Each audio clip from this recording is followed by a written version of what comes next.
I literally grew up with a school that had 8 students in my graduating class. When I was 14 years old, I was either sleeping on a couch in my car or on the street. Yeah, it's a full day, man. Like, we're gonna be on that motherfucking yacht for 8 hours. Every time, every night is a loose one. And every... I just fucking dip out, dude. There we go. Look who's back. Can't say that, dude. That motherfucker, dog. Are we doing a vlog? Hell yeah, we are. It's vlog day, baby. A vlog day, baby. There's a motherfucking seniors convention going on, dog. There's a tour bus dropping them off and picking them up right now. Oh, looking at me and Daniel like we're goddamn murderers with our fucking tattoos and shit. So we are currently in Dry Ridge, Kentucky. All right, we had to fly into Cincinnati and then drive 40 minutes because in 6 minutes we're going to be at the school that we're talking to. Yes, you heard that correctly. We're going to be doing a speech in front of, I think it's like 3 to 5 different classrooms. I don't really know. It could be an assembly. It could be fucking 10 kids. I have no idea. All I know is that the school paid me to come down and speak in front of the students to talk about a few things. First and foremost, your surroundings. 4 quarters over 100 pennies, something that I've talked about for the last couple years now. All right, learning how to respond, not react to your emotions. And I'm also just going to talk about like good habits and bad habits. I feel like they have a vaping problem and like a violence problem at the school based off the conversations we had. So I'm going to slip some of those things in. It's around a 45-minute speech and then a Q&A, or a 30-minute speech and then a Q&A, which I'm super fucking excited for.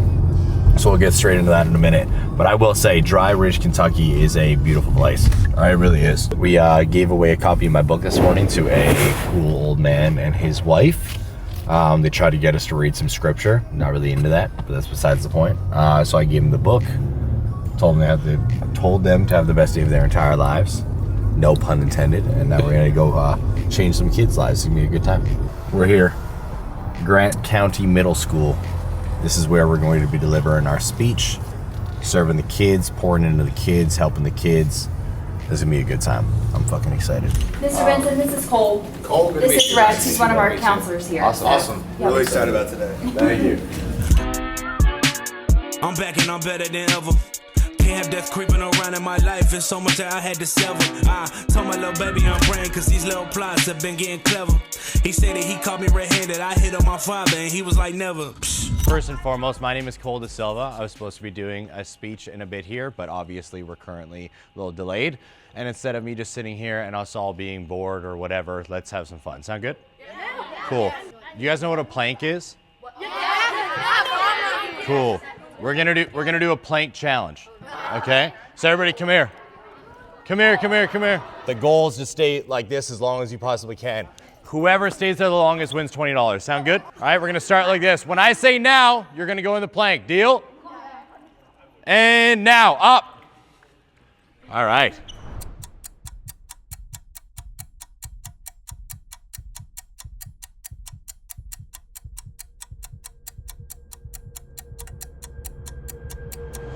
This is the most impressive plank session I've ever seen in my life. I know grown adults that can't go this long. This is pretty good. Oh, good try, Ryder. 2 more. Cheer them on. Straighten your butt. Down. Oh, yeah, you do. There you go. Done. Congratulations. Yes! Good job. That was good. Wow. Dude, that's like an 8-minute plank. I'm super excited for today. First and foremost, I wanted to say thank you for all of you guys for listening to me, even though you don't really have a choice. My goal with this speech is to teach you guys 2 individual concepts. 4 quarters over 100 pennies, which I'll tell you in a second, and how to respond, not react. That's it. At the end of the day, if one of you in this room take one of those lessons and go implement it in your own lives to become a better human being, I won. That's my only goal. On social media, I have 4.5 million followers across all platforms. I generate $13 million a year in revenue. I own 3 businesses: dream house, dream car, dream watches, dream everything. But none of that matters because, again, I didn't have anything growing up. I literally grew up 45 minutes into the country with a school that had 8 students in my graduating class. 8. I had nothing to my name. How many of you guys are 14 in this room? Put up your hands, please. Keep them high, high, high. Perfect. Everybody look around for a second. Look at all the people with their hands up. When I was 14 years old, I was either sleeping on a couch in my car or on the street because I didn't want to go home. Me and my parents went through so much. We had such a bad relationship that I did not want to enter back into my household. At the age of 19, 20, I was addicted to Percocets. I was struggling really bad in my life to the degree that I didn't know what I was going to do in my future. And I thought I was going to die before the age of 25. That's the reality. That was the truth. So in order for me to change my life, I got into fitness. Like I told you guys, I quit Perks cold turkey. I've now actually been sober off Percocets for 10 years, alcohol for 4.5 years, 100%. Thank you guys. I appreciate that. There we go. You see, I wasn't born into money. I wasn't gifted the money. Luck didn't just drop money on my lap. I became the person that was deserving of it. And then when I wanted to change my life, I moved from my hometown to the new city because that was going to be the thing that transformed me. I got out of the hard past. I got away from the drugs. I got away from the drinking. I got away from the bad habits like smoking weed and vaping and all these things that I knew I shouldn't be doing, that were only dragging me down, that were stopping me from becoming who I wanted to be. But I didn't really, because all I did is change the city that I was living in. You need to become a different person, because if you don't become a different person, it doesn't matter where you live, you will never achieve anything, period. Your habits, your daily routine will dictate how far you go in life. Not snoozing your alarm in the morning, making your bed when you get out of bed, cleaning up after yourself, showing up on time. All the things that sound stupid boring that nobody actually attributes to success are the only things that attribute to success. Most people in elementary school, middle school, high school, university, college, and even into their adult years don't look at 4, they look at hundreds. What do I mean by that? They're looking to surround themselves with hundreds of people. They want to be popular. They want to have the most amount of friends. They want to have all these people in their circle to support them and love them and boost them up. That's the myth that you guys need to get away from. All you need is 4 quarters. The pennies are going to be the ones that don't actually have your back when you need it. The pennies are going to be the ones that dip out when you really need the support. The pennies are going to be the ones that tell you to do things that you shouldn't be doing. You need 4 strong friends in your life and nothing else. Chasing popularity is stupid. There's a concept that I need you guys to get, and I want you to repeat after me. Rookies react. Pros respond. Again, rookies react. Pros respond. Somebody in class or somebody in the hallway says something that you don't like, count to 3 and pause before you respond. Stop acting like a rookie. Pay attention. You need to start taking control of your own life, your own actions. And it is as simple as implementing a 3 count. Say 1, 2, 3. Again. Again. Loud as you can. The next time you guys get overwhelmed, stressed out, emotional, angry, pissed off, whatever, I want you to count to 1, 2, 3. That's it. The next big thing that we're going to be attacking is schools. I want to get into more schools, and I just want to talk to you guys about what you could do to change your life. We did 3 juvenile detention centers last year, went into the child's prisons and talked to kids that are way worse off than any of you, kids that'll never see the light of day for the next 25 years because they made one wrong decision, were in one wrong place, drank one extra drink, and their entire life changed. So the next big goal is to get into schools and impact more people all over the world. That's the next thing we're attacking. There's gonna be a lot of you guys that don't take anything that I say today to heart. There's gonna be a lot of you guys that never attribute anything towards achieving success. That's all good, I understand. But I know there's gonna be one that takes something I say today and does something about it, and that's my goal. There's a philosophy I live by, FOTO, focus on the one. So if one of you guys take anything that I see and you go win in life, then I won today.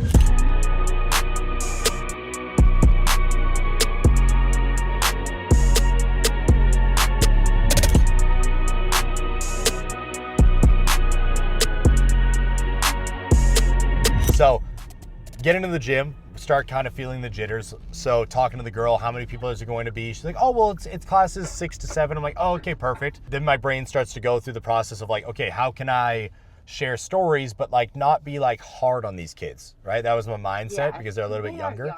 Exactly. So I was like, okay, how can I make my story a little bit funnier, play with them? And I was like, well, how many are there? She's like, oh, like 600 to 650. And I was like, oh. So then I got a little bit nervous and I was like, okay. And then I'm like, obviously a little bit nerves kick in. I'm like, all right, this will be good. I'm like, I got this shit. So I start like planning it in my head and I'm talking, smashed it, babe. Literally, I spoke to her afterwards Emily, Dade, all the teachers, they all said no one's had control over their school and over the rooms like I did, hands down. Wow. Because I was like, if you can hear me clap once, everyone's engaging. I'm like, and then as soon as I got them engaging, I would be like, and silence. As I'd say silence, silence. The whole fucking room would shut up. Yeah. Yeah, it was cool. That's very cool, Boo. Yeah, Proud very of valuable. What's up, Gabe?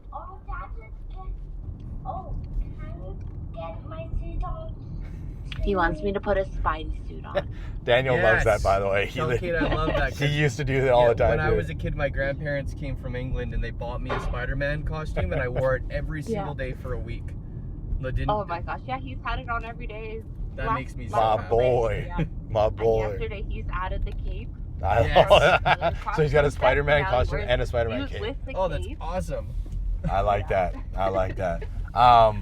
But yeah, babes, absolutely smashed it. And then afterwards, So cool. I was like, okay, let's do some questions. So I gave 3 books away with $20 Canadian in it to to a bunch of kids, which is great, which they all fucking loved. We were literally going back and forth with the questions until we literally walked out the door. Like, she had to literally tell the kids, like, no more questions. Go to class. Like, fucking. Yeah. And then they're like, oh, let's get a photo. And then as I fucking go to pose with the kids in our photo, one kid whispers in my ear, I got a job. How do I save money? Like, how do I do? And she's like, stop sneaking questions. All right, get your photo. Get the fuck out of here. It was fun. Oh my god, that's so funny. It was very funny. And then I was signing people's arms, hands, note cards, and hats. Cool. I like it. Yeah, it was dope. It was super cool. Just staying in a hotel that smells like my grandma's linens. I feel like I could get an STD just by using the fucking towels that are in my fucking bathroom. I literally left this apartment to go to 7-Eleven. I ended up taking the wrong turn, not listening to the guy. I walked around the entire building. There's like 5 dudes getting in their car, talking shit, joking around, fucking making fun of a bunch of other people that are walking the street. So I had to walk between them. Let's just say it wasn't the best. All right, they made a couple of comments. I just kind of kept my mouth shut and walked, and I was like, fuck these guys, dude. And then I made a couple of comments, but I'm like, there's 5 of them. I'm not saying shit in the middle of the dark. Then I get out in the corner, there's like 18 fucking homeless people. Then you get to the 7-Eleven on the block, which I'm going to take Daniel to at 11 p.m. tonight so you can fucking see. Yeah. You want to see Crackhead Central, bro? The door's just half propped open. Looks dirty as shit. I didn't touch the door. I wouldn't do it. I made someone else open it for me. That's not even a word of a lie. Then I got in there, and it's just crackheads everywhere, dog. The fucking ATM in the 7-Eleven has fucking tape like someone tried to rob it in the middle of the store. And it's not at the front of the door. It's at the very fucking back of the store, dude. Like someone went in there, hid in the back, and tried to crack open the fucking ATM. Jesus. Like, bro, it's hilarious. But yeah, we're in a great neighborhood. We're in a great neighborhood. It smells like fucking piss everywhere, dude. Like 8 figures a year, my executive assistant books me a hotel. It's $109 a night. Shout out Michelle. Shout out my girl. And an air conditioner that's currently wedged in a window that's dirty as fuck. Anywho, it's time to talk to this hotel. What are we doing today? Which is why I turned the camera on in the first place. In around an hour and a half, we're going to be going to meet up with Rich Summers. If you guys don't know who Rich Summers is, let me just throw some content up on the screen right now for you guys. Now you understand a little bit about him personally. He's invited us down for 2 things. Number 1, we're going to do his podcast for, I think it's an hour, 2 hours. It's currently in my calendar for 2 hours. So I don't know how long we're going to end up talking or what we're going to be doing today. And then tomorrow, we're doing his yacht mastermind. Now, from what I was told earlier, I was going to be talking on his yacht mastermind. I now see it as more of like a collective. It's a lot more organized and in-depth than I thought it was going to be. We got an entire itinerary. There is 8 different subjects on the itinerary, Daniel. I have no idea what the fuck is going on. But again, it starts at 9 in the morning, networking at breakfast. I don't like that because I fucking hate networking, but that's besides the point. And then there's origin story, personal brand matters, counter positioning, brand history, platforms and content formats, podcast strategy, and more. But yeah, it's a full day, man. Like, we're gonna be on that motherfucking yacht for 8 hours. Now I'm like 50% happy about that because I'm allowing myself to get out of my comfort zone, but I'm definitely 50% annoyed about that because what I really want to do is play golf and go to the movies. My heart been telling me yes, mind been telling me no. Lockdown, I've been inside. Long time I ain't been on my phone. When they call, don't answer the phone. I just wanna be on my own. I get up and get in my zone. I can't explain this feeling. Everyone said that they love. What's up, dude? I appreciate you coming through, man. Of course. Thank you. Yeah, thank you, brother. This is a 140-year-old building. Well, see, this is 140 years old, man. This You is can see the original arch right here, Yeah. and the brick. This is my first test to allow my executive assistant to book everything without me. Okay, I was like, all right, we're doing so we did the school speech yesterday, Okay. and then we flew from Cincinnati to here, Yeah. and then we stayed in the hotel. We're doing this, and I'm Yeah. flying out. I love I it. did nothing. So I was Yeah. like, this is your test. I'm like, Yeah. playing. That's we good. showed it to the bow, and I'm like, the guy pulled over, and I'm like, what? Where are we staying? Yeah. And they're like, oh, the hotel. And I'm like, what hotel, dude? Like, there's like homeless people. Oh, and you pulled stuff. up to the boat. Yeah, that's where we're staying. The boat. Yeah. Which boat?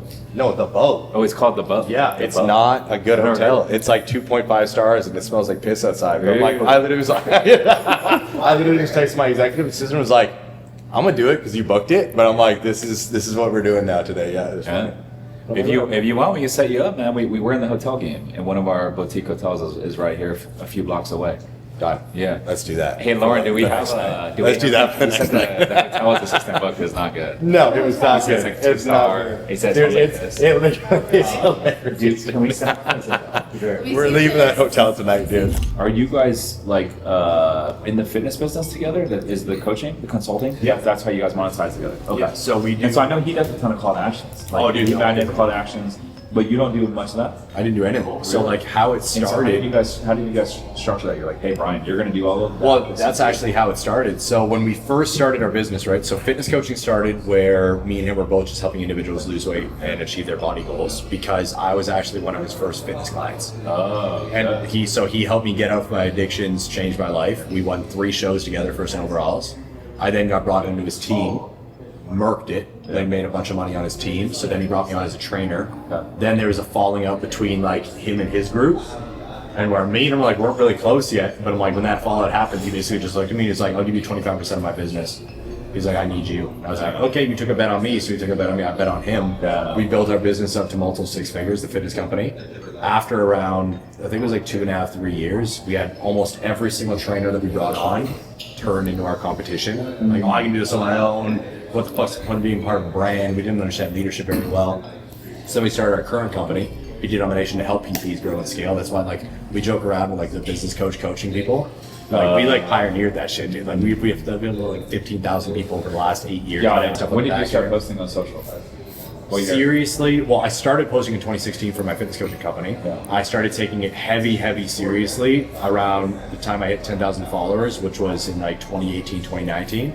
And then like taking it seriously, I was just like posting random stuff on a continual basis, motivation content, B-roll content, talking to the camera content.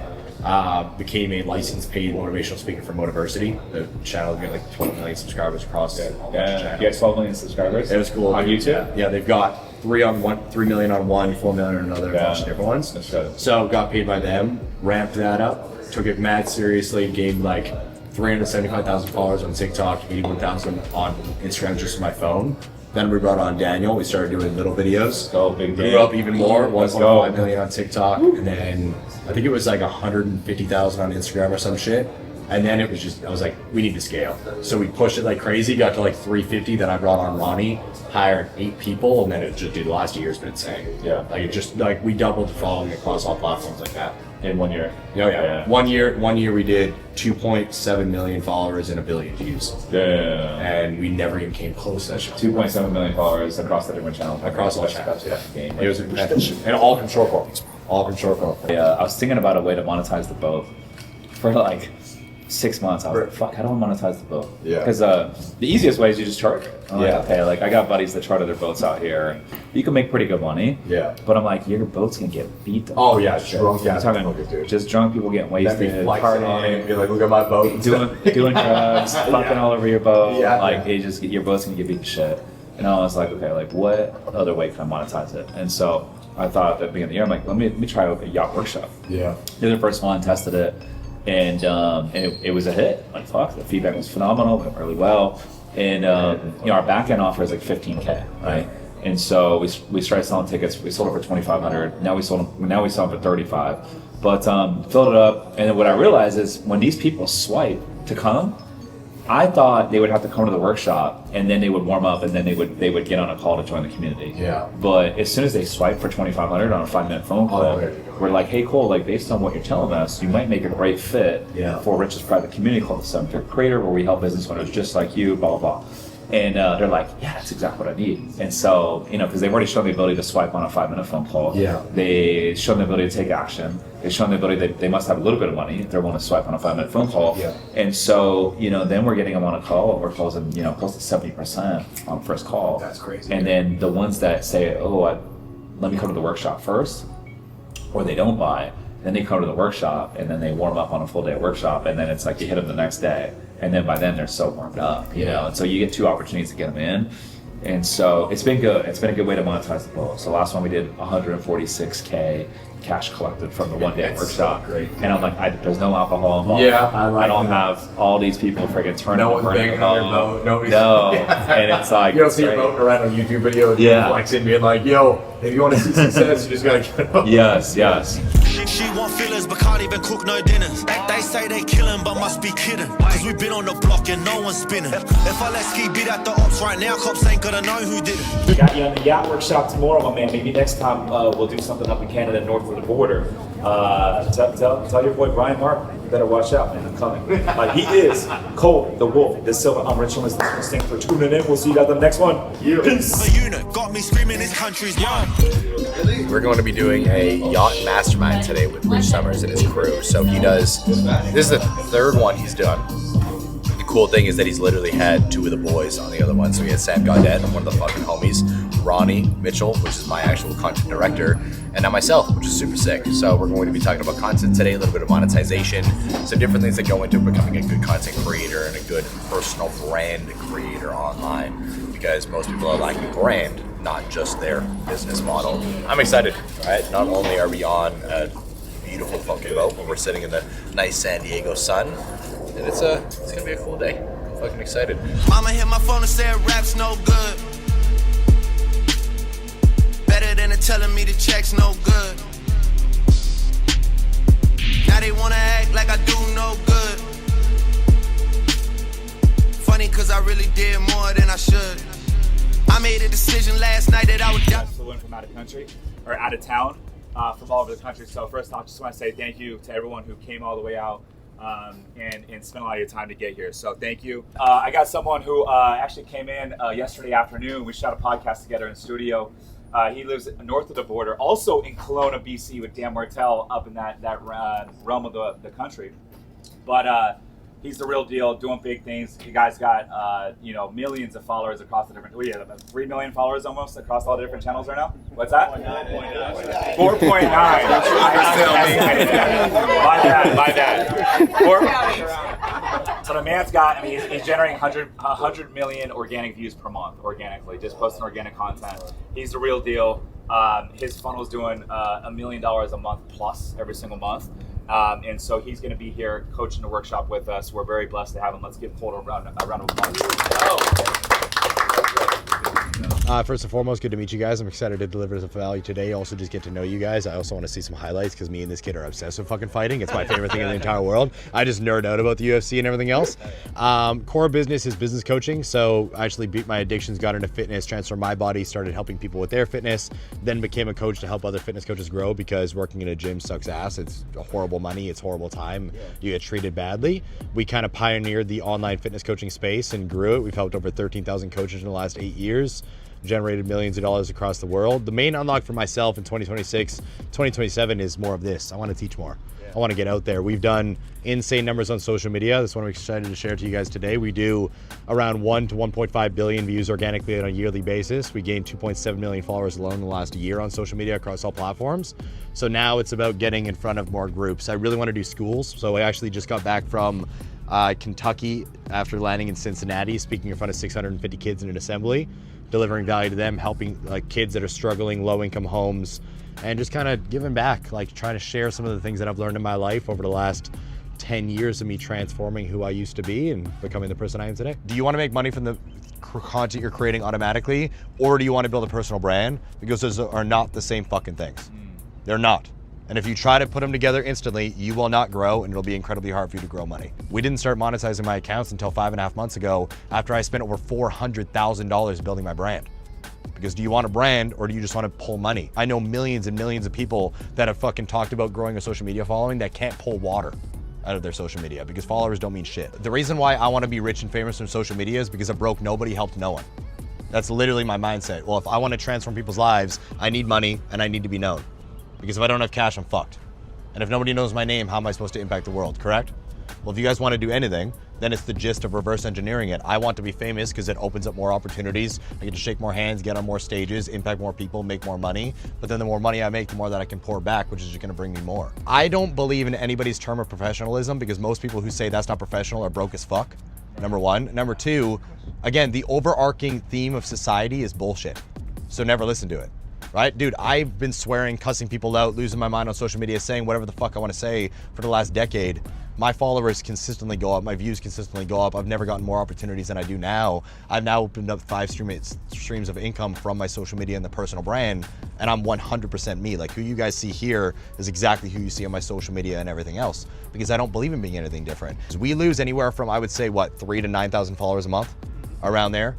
I don't give a fuck, because I'm not your cup of tea. You saw one video, you're like, oh, I like this. You follow the next video, I cussed you out, and you're like, oh, and you hit the unfollow button. That's normal, right? It's normal. Just because you heard me say one thing that you like does not mean that you know who I am as an individual. And the reason why I post everything and my framework and my pillars are so large is because I want you to know me. Because the more I can get you to know me, the more that you're willing to do business with me. So I bought a 2021 Audi R8. It was the first car I bought when I moved to our hometown in Kelowna now.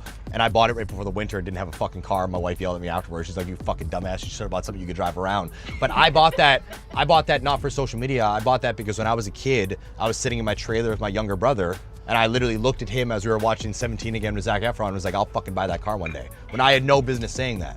So I bought it for me. So if it's your dream car, if you feel awkward sharing on social media, then fucking don't. Guys, my entire social media is built off my voice, my thoughts, my perspectives, my principles, my values, my lifestyle. It has nothing to do with come follow me because I'm this fucking rich guy. And that's why when it comes down to brand association, what do you want your guys' brand to represent? Do you just want to be seen as another flash guy with a fucking Urus in Miami or San Francisco or fucking San Diego? No, well then don't show it. It's for you. And then if it's in the videos, your voice is the focal point. This is why we also usually don't add crazy loud edits or jump cuts or flares or anything else. My voice is the focal point. I want you to listen to me. Me, not the fucking shit I'm wearing, nothing else. If you guys were to remember one word, is observation. Observe your fucking surroundings and talk about it. I did a video the other day where I was walking through the movie theater and I was like, fuck this bullshit, man. All right, I got a tear coming down from my eye because I used to love the movie theater. I got the entire Lion King theme tattooed on my right leg because movies were my thing when I was a kid. And now the movie's dog shit, the whole theater stinks like shit. I just bitched about it. 300,000 views, we signed 5 clients from that video. Everybody's like, yeah, I love the movies. Let me buy your shit. Like, it's observing. It's observing and talking, so I agree. Again, you do not need a team. You just need this. This iPhone literally can outshoot most cameras now. You just gotta learn how to use it. I kept getting this question. What is my definition of success? Why do I chase success? What is my thought around success? I didn't know how to answer it for these young kids, so I just said peace. Because if I can be at peace in my soul, then I would be successful, because it's not just about money, it's about being at peace. So we created a framework, which was peace. Because I want anybody who follows me to then get attached to me and be like, oh, if I follow Cole and listen to Cole, I'll be able to see success. Where? In being, I don't know how to spell, physically fit, emotionally sound, abundantly wealthy, connections and community, and equipped for defense. So every single video I post on my social media hits one of these individual pillars. So if you follow me because I posted a video around learning how to control your emotions regardless of how you feel, because I don't give a fuck if you were abused when you were a kid, you're an adult now, it's time to grow up and take advantage of your life. Then you come in, you go, oh, I fuck with that. And then I post a video about how you need to be fit. Then you see something about me talking about money and how I love my family and I know how to fuck you up. Then you might follow me because you like me. Does this make sense, guys? How many people hate when you smell a stanky fuck in the gym? Exactly, right? How many people believe in indoor shoes in the gym? You guys ever heard that one? We have that in Canada, right? Keep your fucking dirty shoes out of my gym that I own. please. It drives me crazy. All right, my girls just mop all day long. So I'll think about, okay, what could I create a piece of content on that is contrarian to the world, all right, that is counter-positioning to what a lot of people believe, that will relate to a person that is deep in fitness, that is my avatar. I created a video saying there's unwritten rules in the gym. First and foremost, take your fucking outdoor shoes off when you come into my gym because my girls are not paid to mop after your dirty ass. 2, put your fucking deodorant on. 3, if you can't put your weights away, I'll politely put you back in your car and send you back to your house. And I just did a whole video, 17 million views across all platforms, brought in a bunch of fitness coaches. So that's how I think about content. So there's 3 C's in content creation when it comes to getting eyes and growing on social media when it comes down to your revenue. And it is competence, credibility, and connection. Those are the 3 C's you gotta think through. So credibility is pretty simple. Show me that you're an expert. Who have you helped? What have you done? What things have you won? How many people have you transformed? Show me the buildings you've invested in. If you can't show me any of that, you have 0 credibility regardless of what you say. Connection, who are you? What do you believe in? What do you disbelieve in? What do you stand for? What do you stand against? Who are you as a human being? Do you have kids, not kids, married, not married? Show those things. And then last but not least, which is the first C, is competence. Most individuals in their zone of genius are a level 1 out of 10 competent. If you can't explain to me why I should listen to you as a lawyer at a 5th grade reading level, you are not competent. So what you do is you find things that you can attack in your niche and then explain to them in a very simple way. Fitness coaches, it's pretty simple. Can you teach what a caloric deficit is on such a bottom level that I can actually listen, understand, and implement? Because just saying you need to be in a caloric deficit does not mean you're fucking competent, because you can find that in AI. So you have to show me, explain it, use props, dissect it, whatever. When we built our business coaching offer, we had nothing. So we were helping PTs to a degree grow and scale because we were needing PTs to help us grow and scale. Then when COVID happened and COVID kicked off, we're like, oh fuck, we saw all these personal trainers in the world get laid off because there was no more in-person personal training. So we're like, these trainers need to learn how to do online coaching. Me and Brian were like, we gotta go now. So we literally launched an ad saying we're gonna do a webinar. It's funny, we were gonna do a webinar teaching these individuals how to grow and scale their business. We launched it, we got like 170 people registered. We sold 39 people at $10,000 a pop. We didn't even have a fucking program. So we sold all of them, and then Brian went, all right, Cole, you gotta build this shit now. So I built our entire program, 37 video modules deep, with a Facebook group, a community, and calls ready to go in 6 days. I built it all, dude. I was like, okay, fine, fucking let's go. And I literally sat down, locked myself in an office, filmed all the modules with Brian, cranked it all out. And then next thing you know, multi-6-figure business created in 6 days. Like, you have to put the reps in. Even if you guys hired the best team in the world, if we brought Sam's entire team, my entire team, your entire team, we put them all in this boat, we want all of you guys to create, nobody here would be able to do anything for you if you can't fucking speak. And you can only speak until you do it. Look, I'm back and I'm better than ever. Can't have death creeping around. I just fucking dip out, dude. There we go. Flies have been getting clever. He said that he caught me red-handed. I hit on my father and he was like, never. Bro, I'm so fucking burnt right now, it's not even funny. Like, I wish I could show you guys. I don't know if you'll be able to see. Look how red my leg is, bro. Oh no, we can see. Look how crazy that is, dog. How fucking crazy is that, dog? I am fucking burnt to a crisp. My arms are burnt, my face is burnt, my legs are burnt. My ass is burnt, not really though, because I didn't actually have my ass out on the fucking boat, but the rest of my body is fucking burnt. Because we just spent, no joke, I'm not even fucking joking, 10 hours straight, like answering questions, giving value. We got here at fucking 8 a.m. or 8, I would say like 8:30 in the morning. It's 8 p.m. I started talking on the boat at around, I would say like 9:30. 9 is when I started getting tagged in from Rich. I literally did not stop talking for fucking 8.5 hours, 9 hours straight. I didn't realize that it was going to be that value packed. I didn't realize that it was going to be staged like that. Again, we just got given an itinerary. I didn't realize that we were going to be doing that much value and we were going to be talking that much, but it was incredibly fucking valuable. It was a very, very good fucking time. If you guys enjoyed this episode, the raw, uncut, straight to the point, crazy delivery, subscribe to the channel. Let us know what your biggest takeaway was in the comments below, because this is going to be the first of many fucking things we do like this.